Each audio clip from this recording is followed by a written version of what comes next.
सजई हेलाणी कपिलास पीठ आउ 2 दिन पर महाशिवरात्रि जमिब लक्षाधिक श्रद्धालुंकर भिड़।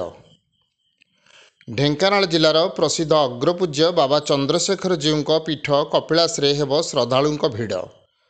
जनगहली को दृष्टि रखी एबेठारु जिला प्रशासन प्रस्तुति रे लागि पड़िछंती। श्रद्धालु माने शांति श्रृंखला सहित जेपरी महाप्रभु को दर्शन करिपारिबे सेथिपई प्रस्तुति पर्व जोरसोर रे आगे चलीछि। प्रत्नतत्व विभाग और देवोत्तर विभाग कर्मचारी माने दिन राति एक करी प्रस्तुति रे लागि पड़िछंती।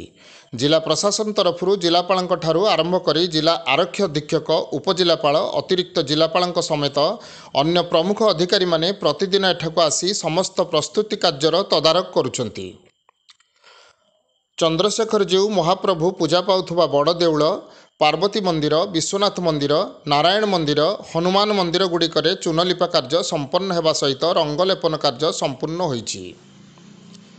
सेहीपरि अन्यान्य छोटमोट मरामती कार्य पर पार्श्व देवादेवींकर चूनलिपा कार्य संपन्न हेबा सहित विभिन्न कारुकार्य रंगलेपन काम संपूर्ण होईछि।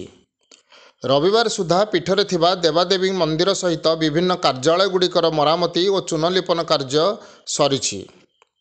प्रतिवर्ष परि चलित वर्ष उक्त पीठरे जनगहली को दृष्टि रखी मुख्य मंदिर ठारू आरंभ करी समस्त स्थान गुड़िकर सफासुतरा कार्यक्रम चलीछि। आज सुधा समस्त स्थान रे सफाई कार्य संपूर्ण होइजिबो। भिड़ को नजर रखी एबेठारु देवोत्तर विभाग पक्षरु महाप्रभुंक नीतिरीति पूजा लगी समस्त दरकारी पूजा सरंजाम जोगाड़ हो साराणी। मंगलवार दिन मंदिर रे मुख्य प्रवेश द्वार ठारू बारिकेड निर्माण कार्य संपूर्ण हेबो बोली देवोत्तर विभाग प्रकाश करिछि। प्रद्युम्न कुमार त्रिपाठी सीनियर देवोत्तर इंस्पेक्टर। जागर पर्व पे आमर प्रस्तुति बैठक या दुई थर हो जाइए। आज तृतीय पर्याय बैठक आम सेवक मान सहित हम बर्तमान सुधा आमर जो प्रस्तुत हवा कथा देवोत्तर विभाग तरफ प्रस्तुति कार्य पूरा जोरसोर चली। चून सफेदी काम पखापाखि 90 भाग काम सरीगला। आउ 10 भाग काम दिने 2 दिन भितर सरीज। बाकी आमर जो माने इलेक्ट्रिक करने कथा से ऑलरेडी कोटेशन कर टेंडर दि जा सारी। विद्युत से भली व्यवस्था हो सारी। ट्रांसफॉर्मर नुआ बस से अनुसार इलेक्ट्रिफिकेशन हम पानी व्यवस्था कर। प्रस्तुति बैठक में जिलापाल महोदय यह विषय पुंखानुपुंख भाव आलोचना कर फॉलोअप करुचु। आम आशा कर सब कम 24 तारीख सुधा शेष हो। मंदिर भितर बेढ़ा भितर सेड व्यवस्था हो तले पाल पकड़ा पाल तो नुहे आम गोटे कार्पेट पकड़ा व्यवस्था कर मंदिर बेढ़ा भीतर किसी समस्या हम बेढ़ा बाहर आम एपर्त योजना से भाई किसी कराएनि।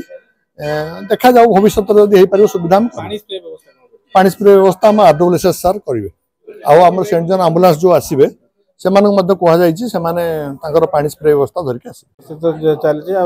बर्तमान सब कलर और सफा सफाई दि जाऊँगी। बाकी अन्य काम भी सब हो जाए। आज सेकेंड हाफ में अच्छे देवता आम जो अच्छे पूजारी जी अच्छा सहित भी गोटे मीटिंग अच्छी सब ठीक ठाक चलती।